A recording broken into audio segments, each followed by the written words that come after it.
Привет, добрый ранок. Good morning, everyone. Can you hear me okay? Hopefully. I'm calling from a very wet London. Thank you for the invitation to be here today to share some of our learning in the UK and in Africa and Asia and other parts of the world on addressing mental health stigma, but more importantly, the behaviour that presents itself as discrimination that is faced by the 1 in 4 of us that experience mental health problems. So I'm going to share a bit of our journey and our learning. We celebrate 15 years of this programme called Time to Change, which is in England and Wales and has been in East and West Africa and Southern India in the last 2 years. It is a partnership in the UK of 2 big mental health charities, NGOs, and we have partners, NGOs in Africa and India. I have my own lived experience. That's our way of saying that I have lived with mental health problems. I have had 2 breakdowns with anxiety and depression. So I very much relate to the previous speaker about the impact of being affected by anxiety and being left highly anxious. Sorry, Sue. Sorry for disturbing you. Can you please share your presentation in the screen, because you need to do it in Zoom, please, because we don't see your slides. Yeah, thank you so much. I will do that. Yeah, thank you. No problem.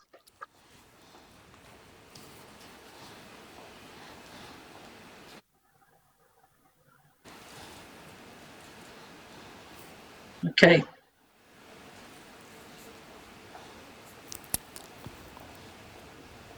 Can you see my slides now? Not now.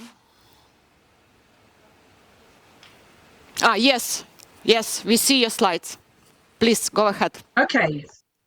Okay, so there is a lot of experience to share, and I would say that this is a very timely discussion in this conference. There is a mental health pandemic going on in most nations in the world, with trauma, with grief, with job loss, and with our health and social care workers stretched to the limit.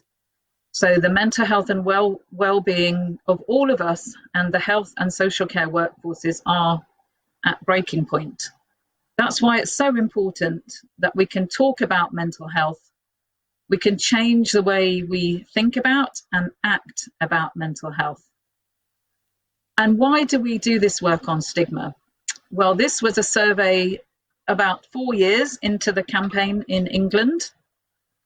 And the reason we do so much work on stigma and discrimination is it's not just about people not seeking help because of the stigma of mental health.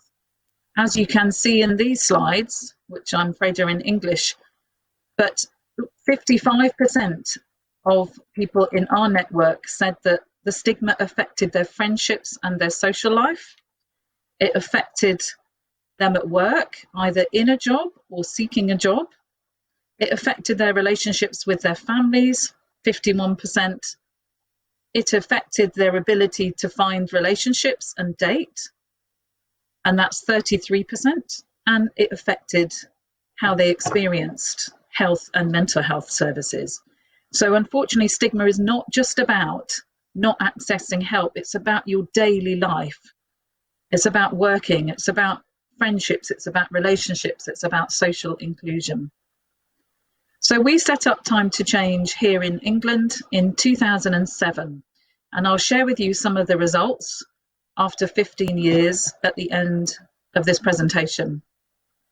But we have, every 4 years, we have dedicated targets, which we call outcome targets, to improve public attitudes and intended behaviour towards those of us with mental health problems, reduce discrimination reported by people using mental health services, and empower those of us with mental health problems to take action. And that's such a core part of our work.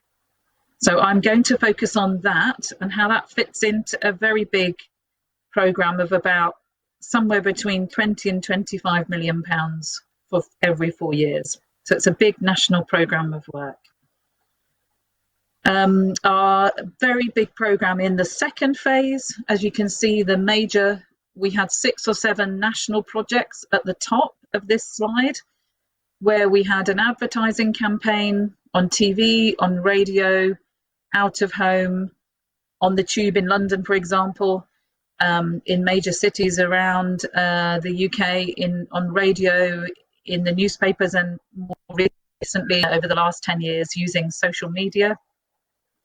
PR around that, public relations, thousands of media interviews, digital presence. Our website and our social media are very active.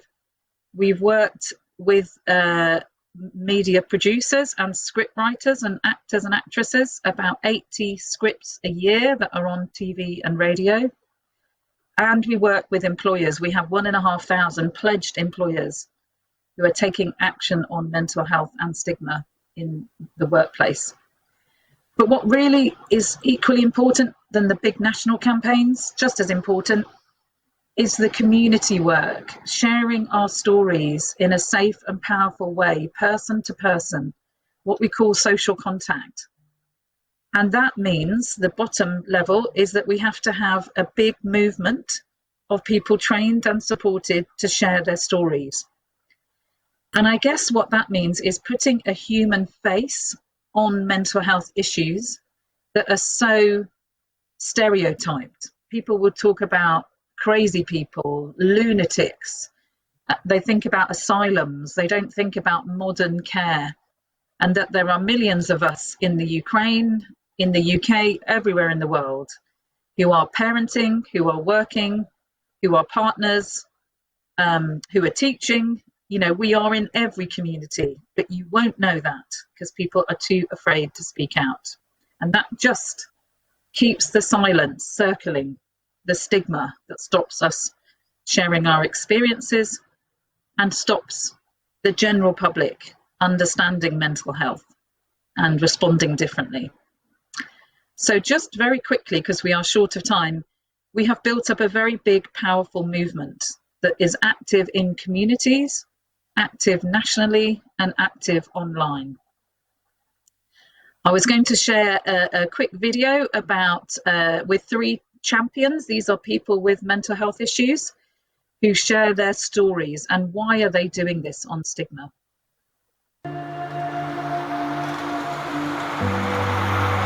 My dad, when I was young, he sort of told me, like, I said, I feel a bit funny or whatever, and he was like, oh, men shouldn't talk about their feelings, you need to man up. Things like that need to be spoke about. Looking back on it now, what was actually me just having an anxiety attack in a public place because it was too loud, it was too bright, there were too many people. I was just immediately told that I was socially inept, I was awkward, I was embarrassing. A lot of the initial reactions from family and friends made me want to isolate myself. My parents telling me afterwards that the school nurse had called them up and told them that they needed to sort me out before I made my whole doorman anorexic. People were all very lost, not just people my age, but some teachers as well. It just goes down to not knowing what to say. Whilst I was at work, and I told everybody my story and then handed out to everybody some time to change leaflets. When I came back into the office, one of my colleagues had 2 pencils up his nose and looked at me and said, see, I'm mad as well, the same as you.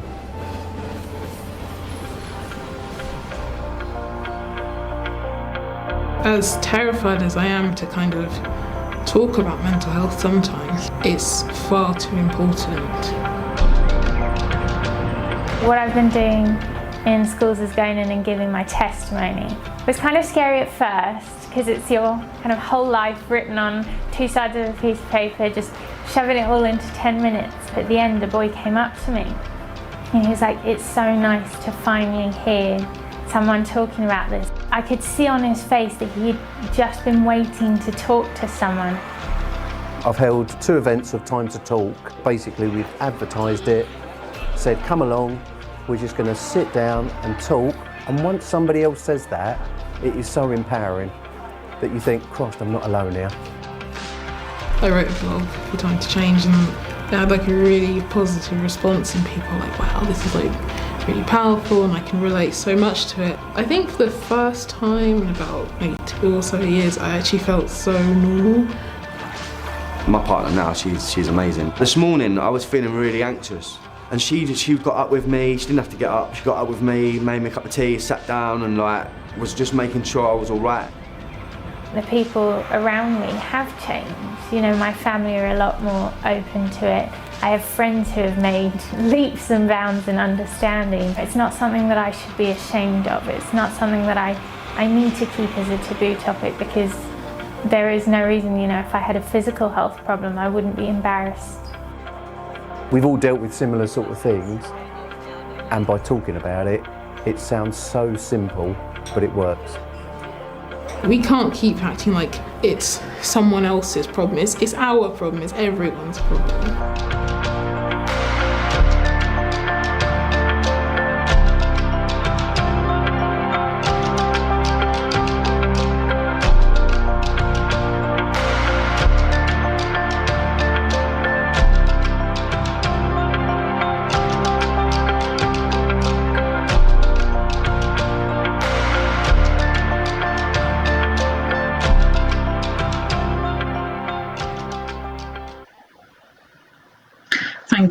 Thank you for sharing that. That might give you some insight into stigma and how it presents itself.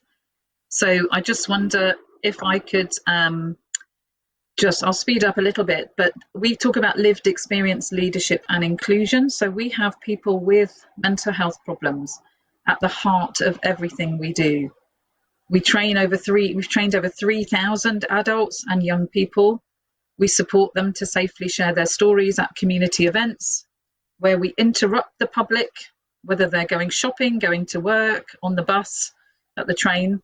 Obviously, during COVID, this has gone online. We share our stories online, and that's what we have been doing for years anyway. And we have people with lived experience on our board as governors, in the senior management team, in project and program design and delivery, and in research and evaluation. It should be part of everything we do on stigma. I will briefly mention this. We've had a series, we funded nearly £3 million of pop-up events where communities gathered. We would have trained champions sharing their stories safely and very effectively. We evaluated that, and we actually found that in many communities, hearing from somebody from your community, a real person in front of you, openly sharing and talking with you interactively, was even more powerful than seeing some of the advertising campaigns. But ideally, you put the two together, you have a big campaign that people see in your country, and then you meet somebody face to face.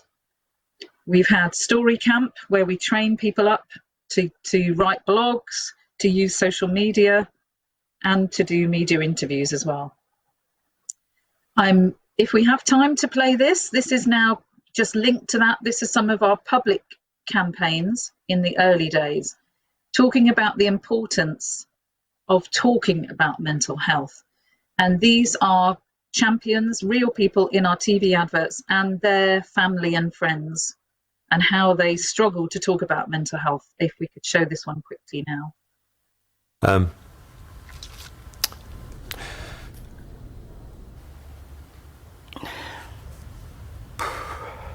When I first found out my fiancé had a mental health problem... My daughter?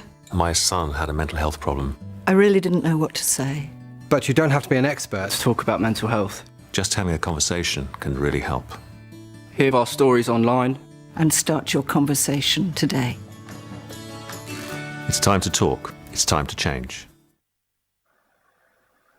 So the Time to Talk theme has become a very big theme and very successful call to action. The one thing we knew people weren't doing was openly talking about mental health.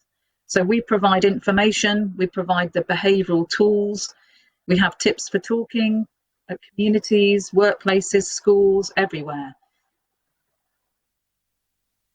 So this is another advert And this is now showing the behavioural actions we want our family, our friends, our communities, our colleagues to start to exhibit. So we're giving people the behavioural tools here in this TV advert.